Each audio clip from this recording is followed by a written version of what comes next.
여호와께 부르짖어 이르되 여호와여 구하고 구하오니 이 사람의 생명 때문에 우리를 멸망시키지 마옵소서. 무지한 피를 우리에게 돌리지 마옵소서. 주 여호와께서는 주의 뜻대로 행하심이니이다 하고 요나를 들어 바다에 던짐에 바다가 뛰노는 것이 곧 그친지라. 그 사람들이 여호와를 크게 두려워하여 여호와께 제물을 드리고 소원하였더라. 여호와께서 이미 큰 물고기를 예비하사 요나를 삼키게 하셨으므로 요나가 밤낮 3일을 물고기 뱃속에 있으니라. 아멘. 오늘은 요나에 대한 하나님의 섭리라는 제목을 가지고 하나님께서 오늘날 이 자리에 앉아있는 요나, 디스미에게 어떻게 섭리하시는가 살펴보면서 은혜를 나누도록 하겠습니다. 이 섭리라는 말은 영어로 프라보던스라고 하는데 이것은 라틴어 프로비타이라는 라틴어에서 파생되었습니다. 이 프로비테아라고 하는 단어는 앞서 미리라고 하는 접두어 프로와 그리고 보다 본다라고 하는 동사 비데레의 합성어로서 앞서 본다, 미리 본다라고 하는 그런 의미를 지니고 있습니다. 그러나 성경에서 말하고 있는 하나님의 섭리는 바로 우리의 삶의 현장에서 우리의 눈으로 하나님의 배려가, 하나님의 역사하심이 없는 것처럼 보여지고 느껴지지만은 그러나 하나님께서는 우리의 삶의 현장에서 일어나고 있는 모든 일들을 미리 계획하셨고 그리고 그 일을 하나님의 뜻대로 성취해 나가신다고 하는 것입니다. 그게 바로 하나님의 섭리입니다. 오늘 우리의 삶의 현장에서 일어나고 있는 모든 일들, 크고 작은 일들은 우연적인 것이 없어요. 자연적으로 발생되는 것이 없다 그 말입니다. 우리가 넘어지는 것, 아파하는 것, 실패하는 것, 성공하는 것, 기뻐하는 것, 즐거워하는 것, 이 모든 것들이 하나님의 주권 하에서 하나님의 계획과 하나님의 이끄심 속에서 일어나고 있다고 하는 사실입니다. 오늘 본 말씀에 보면 아미떼의 아들 요나가 너는 일어나 저 큰 성읍 니느웨로 가서 그것을 향하여 외치라는 하나님 말씀을 거역하고 오히려 하나님의 얼굴을 피해서 다시스로 가는 배에 올라 배 밑층에 들어가서 깊이 잠들어 있었을 때 하나님께서 요나에게 어떻게 섭리하셨는가 그것을 본 말씀에서 이제 말해주고 있습니다. 그래서 이제 이 시간 아미떼의 아들 요나에게 하신 하나님의 섭리가 이 자리에 앉아있는 오늘 우리에게도 동일하게 적용된다고 하는 것입니다. 그렇다면 첫째로 하나님께서 아미떼의 아들 요나에게 어떻게 섭리하셨는가? 하나님께서는 그릇된 길로 가고 있는 요나의 길을 막으셨다고 하는 겁니다. 요나서 1장 4절 같이 한번 읽어봅니다. 시작. 여호와께서 큰 바람을 바다 위에 내리심에 바다 가운데서 큰 폭풍이 일어나 배가 거의 깨지게 된지라. 아멘. 여기 보면 지금 요나는 어디에 있습니까? 배 밑층에 내려가서 깊이 잠들었습니다. 그 배는 어디로 가는 배입니까? 다시스로 가는 배였습니다. 어떻게 보면 요나는 하나님의 말씀, 하나님의 명령, 하나님의 사명을 받았지만은 자기의 생각과 어떤 면에서 감정과 민족적인 어떤 그 역사와 상황과 맞지 않는다고 해서 하나님 말씀을 거부하고 그리고 하나님의 얼굴을 피해서 지금 도망치고 있습니다. 그 요파 항구로 내려가니까 마침 자기가 가고자 하는 다시스행 배가 있었어요. 그래서 돈을 지불하고 배 위에 올라탔습니다. 항해가 순조롭게 이루어졌죠. 그래서 요나는 하나님의 얼굴을 피한 줄 알고 가장 깊숙한 곳, 은밀한 곳에 가서 깊은 잠에 빠졌던 겁니다. 그러나 하나님께서는 그런 요나를 절대적으로 놓치지 않으셨습니다. 집요하게 추적하셔서 요나로 하여금 다시스로 가지 못하도록 뭘 내리셨습니까? 큰 바람을 내리셨던 겁니다. 여기서 내리셨다고 하는 원어의 뜻은 집어던지다, 내던지다라고 하는 뜻이 있어요. 다시스로 향하고 있는 요나의 그 앞길에 하나님께서 큰 바람을 내던지시니까 바다에 폭풍이 일어나서 파도가 거세서 그 배가 앞으로 나아가지 못했던 겁니다. 때로는 이 자리에 앉아있는 요나도 아미떼의 아들 요나처럼 하나님께서 가라고 하는 곳으로 가지 않고 하나님께서 하라고 명하신 것을 하지 않고 거역하며 엉뚱한 방향으로 오히려 반대 방향으로 가면서 때로는 그 길이 평탄하고 때로는 그 길이 옳은 것처럼 착각하면서 기뻐하고 즐거워하면서 갈 수도 있습니다. 그러나 하나님은 우리가 가는 길, 하나님은 감찰하시고 때로는 함께 하시며 때로는 앞서 가시면서 우리가 불순종의 길, 불신앙의 길, 우리가 죄악의 길로 걸어갈 때에 하나님은 자 보십시다. 요나가 다시스로 갔다면 그의 생애는 어떻게 됐을까요? 그건 알 수가 없습니다. 오늘 우리가 말씀을 거역하고 사명의 자리에서 이탈해서 불순종과 죄악의 길로 걸어간다면 그 길의 끝은 어떻게 되겠어요? 우리는 상상조차 할 수 없어요. 그렇기 때문에 하나님께서는 우리의 앞길도 막으신다고 하는 겁니다. 이 막으시는 것이 하나님의 섭리예요. 그럼 하나님께서 어떻게 막으시느냐? 아미떼의 아들 요나 같은 경우는 큰 바람을 일으켜서 풍랑으로 인해서 파도가 거세서 요나가 탄 배가 앞으로 나아가지 못하도록 하나님께서 막으셨던 겁니다. 오늘 우리도 마찬가지입니다. 우리 개인적인 인생의 항해 속에서 아니면 가정적으로 교회적으로 하나님의 사명을 이탈하고 거부하고 하나님 말씀을 거역해서 불순종, 불신앙의 길로 나아갈 때 하나님께서는 바람을 일으키십니다. 그것이 아픔의 질병의 바람일 수도 있고 그것이 어떤 면에서 실패의 바람일 수도 있고 경제적이거나 아니면 어떤 재난이거나 아니면 어떤 전쟁이거나 어떤 기근도 될 수 있겠습니다만은 그러나 하나님의 뜻하신 방법대로 우리의 앞길을 막으신다고 하는 겁니다. 뿐만이 아닙니다. 호세아 2장 6절에 보면 같이 한번 읽어봅니다. 시작. 내가 가시로 그 길을 막으며 담을 쌓아 그로 그 길을 찾지 못하게 하리라. 아멘.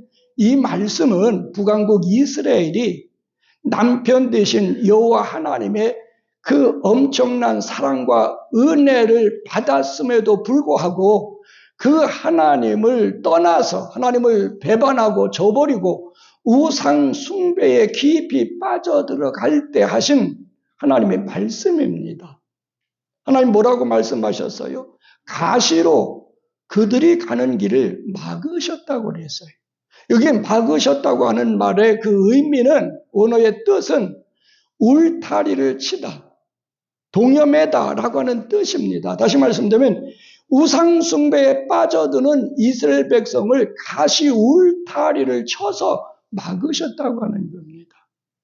오늘 우리도 마찬가지입니다. 하나님을 떠나서 사람을 더 사랑하고 물질을 더 사랑하고 세상을 더 사랑해서 그 길로 쫓아가다 보면 하나님께서는 가시 울타리를 우리 삶의 현장에 둘러치시기 때문에 우리가 그곳으로 달려가려고 할수록 그 가시에 찔려 아픔과 고통을 겪게 되고 상처를 받게 된다고 하는 사실입니다.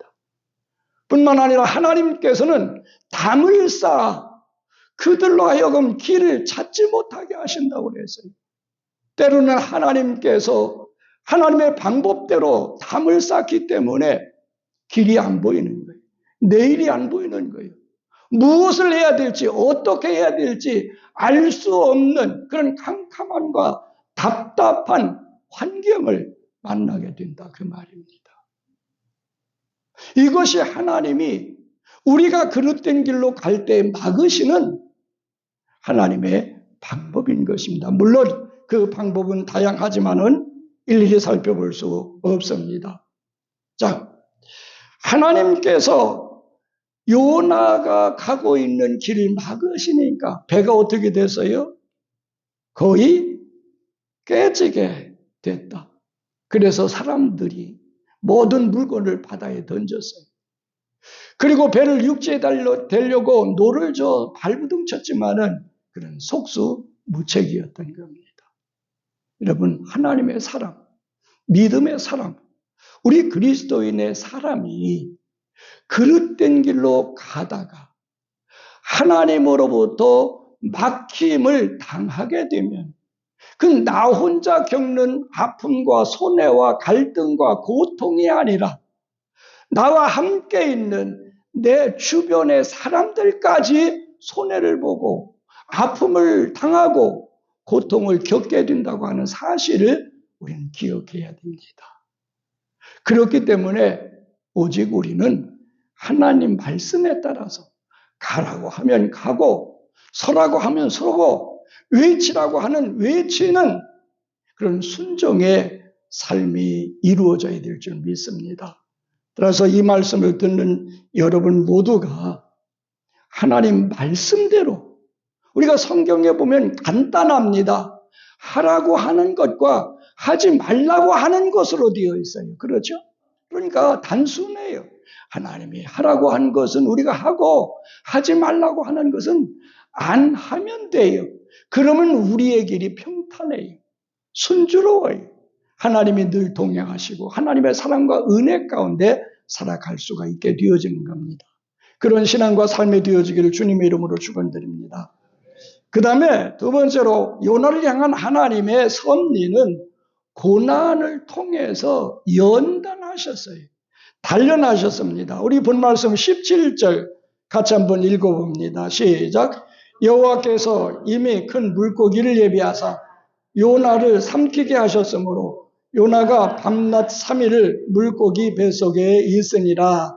아멘. 어떤 사람들은 이 말씀을 있을 수 없는 일이다. 신화나 전설이나 어떤 동화나 지어낸 꾸며난 이야기에 불과하다라고 말하는 사람이 있습니다만은 그러나 그렇지 않습니다. 이건 역사적인 사실이고 그러나 하나님께서 역사하신 그 역사의 기록이기 때문에 우리는 그대로 믿습니다. 자, 요나가 타고 있던 배, 하나님이 막으시니까 폭풍이 일어나가지고 배는 깨지고 그리고 모든 물건을 바다에 던져버렸습니다. 그래도 이게 대책이 없는 거예요. 그래서 사람들은 각자가 자기 신들에게 도움을 청하면서 의문이 생긴 거예요. 사공들이 이제 그 많은 항해 가운데 그런 풍랑, 그런 파도, 그런 거센 바람은 처음 만나는 겁니다. 이건 예사롭지가 않아요. 따라서 누군가 그들의 생각에는 어떤 죄인이 이 배에 탔나 보다. 그래서 그들은 제비를 뽑기 시작했습니다. 그때 누가 당첨이 됐죠? 요나가 걸렸습니다. 이처럼 하나님께서는 세밀하게 역사하시고 일하십니다. 그게 바로 하나님의 섭리입니다. 그때 하나님께서는 바다에 던져진 요나를 위해서 뭘 준비하셨어요? 큰 물고기, 그냥 물고기가 아니에요. 어떤 물고기? 큰 물고기. 큰 물고기가 어떤 물고기인지 구체적으로 알 수는 없습니다. 그러나 요나가 밤낮 3일 동안 있다가 나올 정도로 큰 물고기임에는 틀림이 없어요.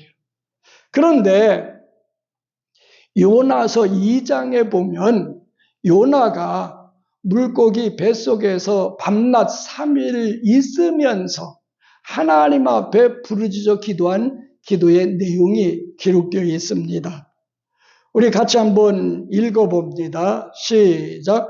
내가 받는 고난으로 말미암아 여호와께 불러 아뢰었더니 주께서 내게 대답하셨고 내가 스울의 뱃속에서 부르짖었더니 주께서 내 음성을 들으셨나이다. 아멘. 여러분 한번 상상해 보십시오. 얼마나 냄새는 또 지독했겠습니까? 냄새가 나죠. 답답하죠. 캄캄하죠. 그 고난으로 인해서 요나는 무엇을 시작했습니까? 하나님께 부르짖기 시작했다고 하는 거예요. 하나님께서는 오늘날 요나 디스미에게도 스월과 같은 이 요나는 그 고통이 얼마나 심했는지 그것을 스월의 뱃속이라고 표현했습니다.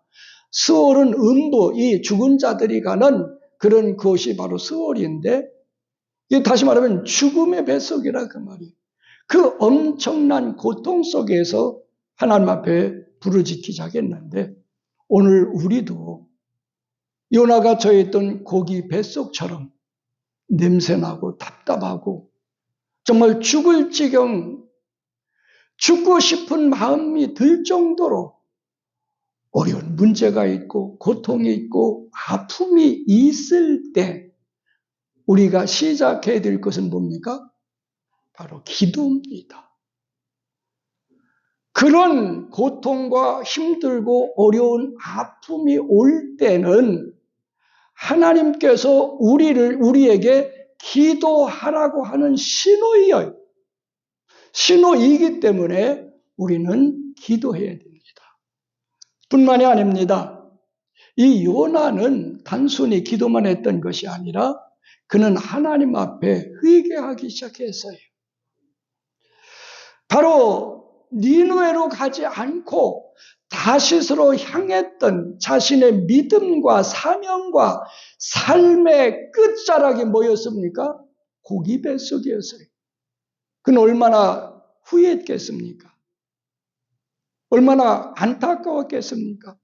그래서 요나는 고기 뱃속에서 3일 동안 하나님 앞에 깊이 회개했다고 하는 겁니다. 오늘 우리도 마찬가지입니다. 삶의 현장에 풍랑으로 인해서 흔들리거나 아니면 우리의 건강이 깨지고 가정이 깨지고 사업이 깨지게 될 위기에 놓여 있을 때 하나님이 왜 그것을 우리의 삶의 현장에 보내시느냐? 하나님의 섭리는 우리에게 회개해야만 할 어떤 문제, 어떤 죄, 어떤 실수, 어떤 잘못이 있기 때문입니다. 그렇기 때문에 우리의 삶의 현장이 요동칠 때 내 속에 있는 깊은 조그만 죄라도 우리는 찾아 하나님 앞에 회개해야 되는 겁니다. 뿐만 아니라 요나는 거기 뱃속에서 새로운 헌신의 결단을 내리게 됩니다. 요나서 2장 9절에 보면 요나는 그렇게 기도합니다. 같이 한번 읽어봅니다. 시작. 나는 감사하는 목소리로 주께 제사를 드리며 나의 서원을 주께 감겠나이다.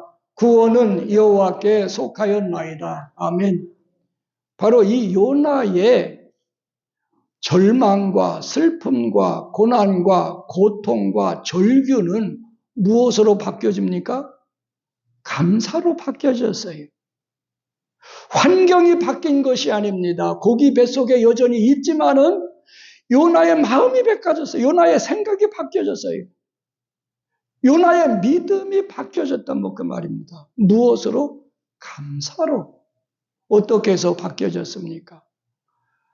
바로 하나님 앞에 기도를 시작했고 그 기도를 통해서 요나가 깊이 회개했을 때 바로 그 슬픔과 절망과 고통은 감사로 바뀌었고, 뿐만 아니라 그 감사는 무엇 때문에 생기게 됐습니까? 지금 고기 뱃속에서 답답하고 역겹고 죽고 싶도록 힘들지만은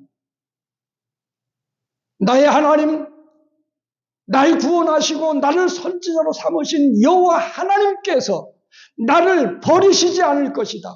나를 구원하실 것이다. 이 위기, 환경, 고통 속에서 바로 건져내실 것이라고 하는 뭐가 있어서요? 확신이 있었기 때문에. 그래서 구원은 누구로 말미암는다? 바로 하나님께 속해 있다. 그는 그렇게 고백하고 있는 겁니다. 다른 측면에서 말하면 요나의 기도는 하나님, 날 구원해 주시면 이제 니느웨로 가서 하나님 말씀대로 외치겠습니다. 그의 사명에 대한 새로운 삶과 새로운 사역에 대한 이 헌신의 결단이라고도 볼 수 있습니다. 하나님이 우리의 삶 속에 그릇된 길을 막으시고 꼭 우리가 잘못했기 때문에 이런 고난과 이런 슬픔과 이런 실패와 이런 어려움이 오는 것만은 아니에요. 때로는 욥처럼 의롭고 잘못이 없고 허물이 없음에도 불구하고 욥에게 고난을 던지셨던 것처럼 하나님께서는 우리를 훈련하시고 단련하시고 다듬으시는 목적으로 우리에게 그런 고난을 서울의 뱃속과 같은 환경으로 집어 던지실 수가 있어요. 그 연단의 목적은 무엇입니까? 요나로 하여금 다시 니느웨 성에 가서 하나님의 말씀을 선포하는 불순종한 요나를 순종해 하는 요나로 만드시기 위함이었던 것처럼 하나님이 우리를 단련하시고 실현하시고 연단하시는 목적은 어디에 있느냐? 우리가 하나님의 자녀로서 우리의 인격이 성숙되어지고 우리의 믿음이 온전해지고 우리로 하여금 교회와 하나님 나라와 복음을 위해서 헌신할 수 있는 성숙된 그리스도인으로 만드시기 위함입니다. 그래서 욥기서 23장 10절에 보면 그 엄청난 고난을 겪었던 욥이 고백한 내용이 있습니다. 같이 한번 읽어봅니다. 시작.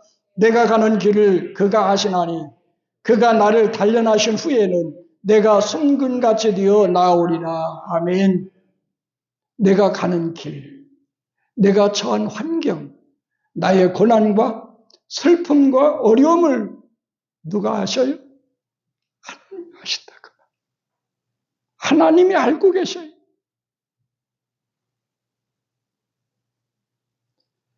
알고 계시지만은 그것을 허락하신 섭리의 목적은 어디에 있어요? 나를 단련하신다는 거예요. 실현하신다는 거예요. 내게 있어서 죄악의 찌꺼기, 교만과 불순종과 불신앙에 하나님 보시기에 기뻐하시지 않는 그 모든 요소들을 다 걸러내고 순금과 같은 믿음으로, 인격으로 하나님의 자녀로 만드시기 위함이라고 하는 것입니다. 여러분도 요나처럼 힘들고 어렵고 견디기 어려운 그런 문제가 있습니까? 아픔이 있습니까? 고통이 있습니까? 하나님이 여러분이 미워서 여러분에게 어떤 큰 죄가 있어서 하나님의 심판이나 어떤 저주로 내리신 것이 아니에요. 하나님께서 여러분들을 사랑하시기 때문에 그 아픔과 고통 속에서 순금과 같은 하나님의 자녀로 거듭나고 하나님이 쓰실 만한 일꾼이 되도록 하기 위해서 허락하신 것을 믿으시기 바랍니다. 그래서 우리는 그건 어떻게 돼요? 견뎌야 돼요. 견뎌야 돼요. 참아내야 돼요. 우리는 극복해야 돼요. 그 목적은 하나님 보시기에 기뻐하시고 하나님 보실 때 아름답고 하나님이 나를 받으시고 하나님이 나를 쓸만한 사람으로 내가 만들어져야 되는 것입니다. 마지막 세 번째로 요나를 향한 하나님의 섭리는 다시 세워서 사용하셨다고 하는 것입니다. 요나서 3장 1절과 2절에 보면 같이 한번 읽어봅니다. 시작. 여호와의 말씀이 두 번째로 요나에게 임하니라. 이르시되 일어나 저 큰 성읍 니느웨로 가서 내가 네게 명한 말을 그들에게 선포하라 하신지라. 아멘. 이건 아미떼의 아들 요나가 고기 뱃속에서 사흘 동안 있다가 그가 기도하기 시작하고 그리고 깊이 회개하고 새로운 사명을 결단하니까 하나님이 고기에게 명하신 거예요. 야, 요나를 육지에 토해라. 하나님 말씀하시니까 그 고기가 요나를 육지에 토했습니다. 그러니까 고기 뱃속에서 나온 요나에게 하신 말씀이에요. 근데 두 번째라고 그랬습니다. 첫 번째는 언제입니까? 하나님께서 요나를 선제로 부르시면서 요나서 1장 1절과 2절에 하신 말씀. 어떻게 보면 말씀은 동일해요. 너는 일어나라. 그리고 니네로 가라. 그리고 그것을 향하여 쳐서 외쳐라. 일어나 가서 외치라는 이 말씀입니다. 그러나 첫 번째와 두 번째 하나님 말씀 사이에 요나에게는 엄청난 사건이 있었어요. 그렇죠? 이것은 하나님께서 요나를 다시금 선지자로 쓰시기 위한 목적으로 섭리하신 겁니다. 조금 전에도 말씀드렸습니다. 오늘 우리에게 하나님이 우리를 사랑하시고 지금도 우리와 함께 계시고 우리의 삶 속에 역사하고 계신데 그렇다면 우리의 삶은 평안하고 안정되고 기쁘고 즐겁고 행복해야만 됩니다. 그럼에도 불구하고 그렇지 않은 것은 우리가 원치 않는 일들로 고통을 당하는 것은 역시 하나님의 섭리인데 그것은 하나님이 우리를 쓰시려고 하는 목적이에요. 무엇으로? 바로 복음 전파자로. 하나님을 위해서 헌신할 수 있는 사람으로 하나님 나라 확장을 위해서 일할 수 있는 일꾼으로 짜봅시다. 하나님은 여러분들 창세전에 택하셨어요. 예수 믿도록 정하셨습니다. 때가 되면 부르셨어요. 그리고 성령을 보내셔서 이제 복음을 듣게 하시고 믿음을 주셔서 예수 그를 구주하시로 영접하게 하셨고 말씀과 성령으로 거듭나게 하셨고 거듭난 표로서 하나님의 자녀인 표로서 성령을 여러분 안에 보내주셨습니다. 이건 하나님의 사랑과 하나님의 은혜예요. 그것 또한 하나님의 섭리입니다. 뿐만 아니요. 여러분을 그리스도의 몸인 교회의 한 지체로 세우셨습니다. 그러나 오늘 우리는 그리스도의 몸에 대해서 얼마나 관심을 갖고 있습니까? 내가 그리스도의 몸에 속해 있는 지체로서 지체의 분량대로 얼마나 역사하고 있습니까? 우리가 하나님 자녀답게 살고 있나요? 하나님 자녀로서 하나님의 기쁨과 영광과 찬송이 되어져 있나요? 그렇지 못하잖아요. 그렇기 때문에 하나님은 하나님 자녀다워지라고 하는 것이죠. 그리고 교회의 지체로서 여러분에게 주어진 사명과 임무가 있어요. 직분이 있어요. 그것을 잘 감당해 나가라고 하는 겁니다. 그래서 안 되니까 부족하니까 하나님은 고치고 다듬어서 다시 쓰시려고 하는 겁니다. 여러분 미워서 그러는 게 아니에요. 여러분을 멸망시키려고 하는 것이 아니에요. 여러분을 지옥 보내려고 하는 것이 아니에요. 하나님 말씀하십니다. 내가 나의 생각을 내가 하나니 저들에게 뭘 주려는 것이다? 저주가 아니라 생명과 평안이라고 했어요. 그게 하나님의 생각이에요. 하나님의 섭리예요. 하나님의 역사예요. 그렇기 때문에 오늘 우리는 이런 어려움을 통해서 하나님의 섭리가 깨달아지고 믿어진다면 우리는 어떻게 해요? 하나님의 일에, 하나님의 뜻에 그리스도의 몸인 교회와 하나님 나라 확장과 복음을 위해서 어떻게 돼요? 내가 내 자신을 드려야 됩니다. 그 일에 헌신해야만 됩니다. 왜? 하나님께서 그 일을 위해서 지금 나를 다듬고 나를 훈련시키시고 나를 실현하고 계시기 때문에 그렇습니다. 결론적으로 말씀을 드립니다.